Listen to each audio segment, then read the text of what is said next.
Then the pandemic hit, and it was just like all of a sudden everyone, Right. for years we've been shouting from the mountaintops, like, how are you supposed to educate? How are you supposed to work without having this stuff? And then all of a sudden everyone saw that you can't educate and you can't work without this.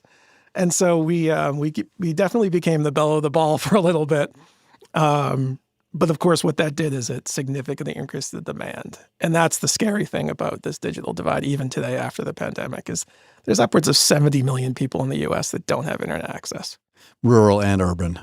In fact, 75% of the divide is urban. And what you see is that it's just sheer numbers. Is like as a percentage, sure, you have these rural towns where 40% are without internet. And don't get me wrong, that's a problem in itself.